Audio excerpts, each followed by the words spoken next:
The desert goes silent before it happens. No birdsong, no wind, just heat shimmering off red sand, and one shadow moving low through the grass.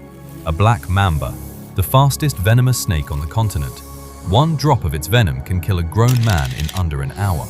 Nothing in this landscape hunts it, nothing dares, except one animal. Fur matted with dust, claws built for tearing through bone. Eyes locked on the snake with something that looks less like caution and more like appetite. The honey badger. Pound for pound, one of the most fearless creatures on Earth. Not the strongest, not the fastest, but something more dangerous than either. It doesn't run. The mamba coils, rises, flares its hoodless neck in warning, a final chance for the badger to walk away. It doesn't take it. What happens in the next 90 seconds has been recorded by researchers only a handful of times.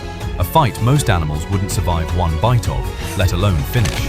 The badger will be bitten. That part is almost certain.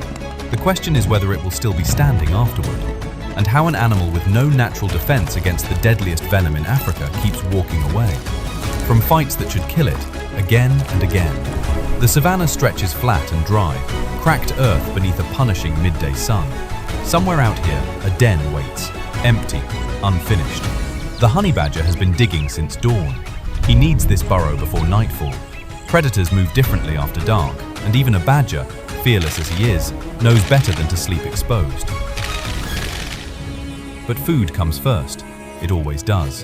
His nose drops to the grass, a scent trail, faint but fresh. Something moved through here recently, something worth following. He doesn't hesitate. Badgers rarely do. The trail leads him toward a termite mound, half collapsed, riddled with dark openings. Perfect shelter for smaller animals, perfect hunting ground for him. He digs. Claws rip through packed earth like it's nothing. Then he freezes. A sound. Low, dry, unmistakable. The rattle of scales sliding across sand. He backs away, just slightly. Not fear, calculation. From the shadow of the mound, a shape uncoils. Black as wet stone. Long, too long. A black mamba. The badger's ears flatten. His shoulders drop low, weight shifting forward. Most animals would run. Running is the only sane option against a snake this dangerous. One strike carries enough venom to kill something 10 times his size. He doesn't run. Instead, he does something almost no other predator on this continent would risk. He steps closer. The mamba's head lifts, reading him, measuring the threat. For one suspended second, neither animal moves. Then the snake strikes, fast, low, aimed straight at the badger's leg, and the badger doesn't pull back. Fangs sink into thick fur and flesh. The badger doesn't even flinch. Venom floods into the wound instantly, a toxin strong enough to drop a lion in hours. For most animals, this would already be the beginning of the end, but the badger's body reacts differently. Blood vessels around the bite constrict almost immediately. Something in his biology resists what should be a death sentence. He shakes his leg once, snarls, then lunges. The mamba recoils, already sliding backward through the grass. Expecting the badger to collapse the way everything else does, he doesn't. Instead, he closes the gap.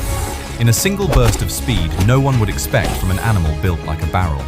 Jaws snap shut just behind the snake's head. The mamba thrashes, rapping, twisting, trying to force another strike. Its tail lashes across the badger's face. He holds on. Dust kicks up around them in a violent cloud. For a moment, it's impossible to tell which animal is winning.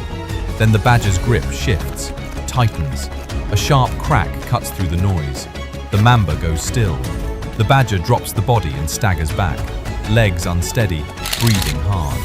The venom is still working through his system. This fight isn't over just because the snake is dead. He collapses into the shade of a nearby bush, eyes half closed, chest rising and falling in short, ragged pulses. For the next several minutes, he doesn't move at all. To anything watching from a distance, it would look exactly like the end. But this isn't the first time this badger has been bitten, by something that should have killed him. And it won't be the last time nature makes him prove it. Minutes pass. The badger doesn't stir. A pair of vultures circle overhead, drawn by stillness that usually means only one thing. They wait, patient, watching for any sign the body below has stopped fighting for good. Then, a twitch. His paw flexes, barely, but it's enough. The badger's eyes crack open, glassy and unfocused. His legs tremble as he forces himself upright, swaying like the ground itself is shifting beneath him. He's alive, but he's far from safe. The venom has slowed him, dulled his senses, and in this state, weakened and half-blind, he's more vulnerable than he's been all day. A new sound cuts through the heat, low, guttural, close. A pack of jackals has caught the scent of blood and of an animal that suddenly doesn't smell like a threat anymore. 3 of them emerge from the tall grass, spreading out, circling wide. Normally, jackals wouldn't dare test a healthy honey badger. His reputation alone keeps most predators at a distance, but right now, he isn't healthy, and they know it. One darts forward, a test, a quick snap toward his hind leg. The badger spins, snarling, but the movement is slow, delayed. His body hasn't caught up with his instincts yet. A second jackal lunges from the opposite side. He's surrounded now, outnumbered, poisoned, and running out of options in the open sun. This is the moment predators wait for, when even the fiercest animal on the savanna becomes just another meal. The badger backs toward the termite mound, the only cover in sight, but the gap behind him is closing fast, and for the first time all day, it isn't the snake that might end this, it's what comes next. The jackals close in, teeth bared, confidence building with every step. The badger presses his back against the termite mound, no room left to retreat. His breathing is shallow, muscles still fighting the last of the venom. This is the worst possible position for a fight he can't afford to lose. One jackal darts in first, going for the flank. The badger twists, faster than his body should allow, and catches it across the muzzle with a swipe of claws built for tearing through hardened earth. The jackal yelps, stumbling back, but the other 2 don't wait. They come from both sides at once, jaws snapping toward his legs, trying to drag him down before he can plant his feet. He roars, a sound too big for an animal his size, and lashes out blindly, connecting with something. Fur, flesh. It's hard to tell in the chaos of dust and motion. For a moment, it looks like it might be enough. Then one jackal gets a grip on his hind leg. The badger's whole body jerks sideways, dragged off balance for the first time all day. This is exactly what predators are trained to do. Isolate, destabilize, wait for exhaustion to finish the job venom couldn't. He thrashes, twisting his body in a way that shouldn't be possible, trying to break free before the others pile on. The grip loosens, just slightly, enough. He wrenches free and scrambles half into the mouth of the termite mound, the burrow entrance he'd carved out hours earlier, before any of this began. Too narrow for 3 jackals to follow at once, but not too narrow to stop them from trying. Teeth snap just behind him as he forces his body deeper into the dark, the sound of snarling closing in from the only way out. Darkness swallows him. The tunnel narrows, twisting deeper than the jackals expected.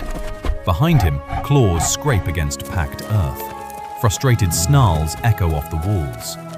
But the burrow was built for exactly this. Too tight, too deep.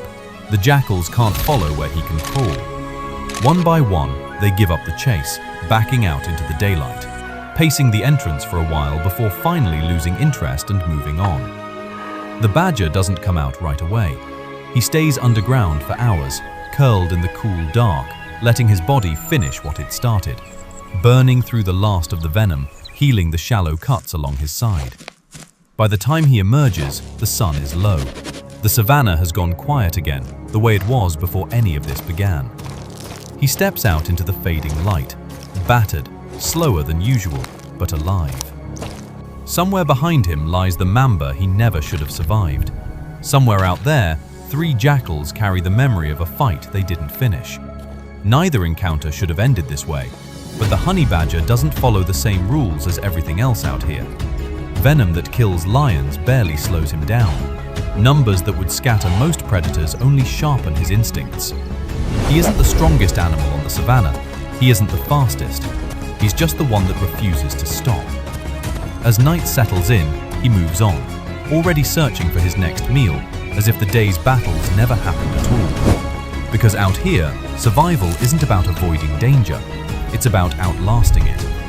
And if you want to see more stories like this one, animals facing odds that shouldn't be survivable, there's always another one waiting.